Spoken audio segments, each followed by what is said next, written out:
Bien-aimés, accordez plus de temps à la prière. Le psaume 46, verset 1 nous dit: Dieu est pour nous un refuge et un appui, un secours qui ne manque jamais dans la détresse. Amen. Les chapitres 3 et 4 du livre d'Esther nous donnent un récit étonnant à propos d'Aman, un homme riche qui était proche des reines du pouvoir. C'était l'ami du roi. Pour une certaine raison, il détestait les Juifs et voulait qu'ils soient exterminés.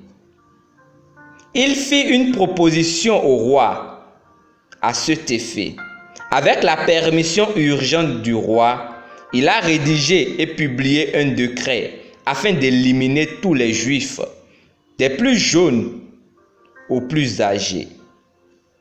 Mais la Bible dit, Mardochée, l'un des Juifs, ayant appris tout ce qui se passait, déchira ses vêtements, s'enveloppa d'un sac et se couvrit de cendres. Puis il alla au milieu de la ville en poussant avec force des cris amers. Esther 4, verset 1. Mardochée a compris que même si le décret a été prononcé, Dieu pouvait opérer un changement dans leurs circonstances. C'est ainsi qu'il exhorta les Juifs et les invita à la prière et au jeûne. La Bible dit: il y eut une grande désolation parmi les Juifs. Ils jeûnaient, pleuraient et se lamentaient, et beaucoup se couchaient sur le sac et la cendre. Esther 4, verset 3. Tout ce qu'ils pouvaient faire était d'invoquer Dieu, et ils furent miraculeusement délivrés de leurs ennemis. Il y a un récit similaire dans 2 Chroniques, chapitre 32. La Bible nous dit comment les Assyriens, sous le règne de Sennachérib, le roi d'Assyrie, prévoyaient de détruire Juda et de s'emparer de Jérusalem. La Bible dit: le roi Ézéchias et le prophète Ésaïe, fils d'Amoth, se mirent à prier à ce sujet et ils crièrent au ciel. Alors l'Éternel envoya un ange qui extermina dans le camp du roi d'Assyrie tous les vaillants hommes, les princes et les chefs. 2 Chroniques chapitre 32, versets 20 à 21. Alléluia.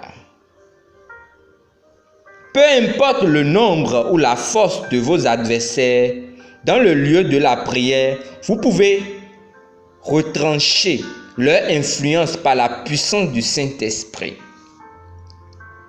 Ce dont vous avez besoin, c'est d'accorder du temps à la prière. Dans la prière, vous obtenez miséricorde et trouvez grâce afin d'aider en cas de besoin.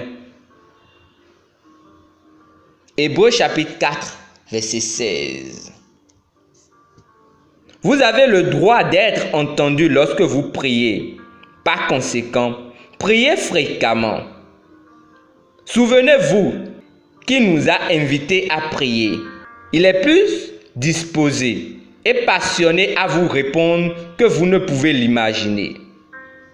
La Bible dit: car les yeux du Seigneur sont sur les justes et ses oreilles sont ouvertes à leurs prières. 1 Pierre chapitre 3, verset 12. Alléluia. Pensez-y. Prions ensemble. Cher Père, merci pour ton amour, ta grâce, ta présence, ta parole et pour ta sagesse qui œuvre en moi. Merci pour le ministère du Saint-Esprit dans ma vie. Alors que je profite de l'opportunité et du privilège de la prière, je suis toujours victorieux en toutes choses. Je progresse de gloire en gloire au nom de Jésus. Amen. Pour une étude approfondie, lisons Jacques chapitre 5, verset 16. Philippiens chapitre 4, verset 6 à 7. Et 1 Jean chapitre 5, verset 14. Demeurez richement bénis. Amen.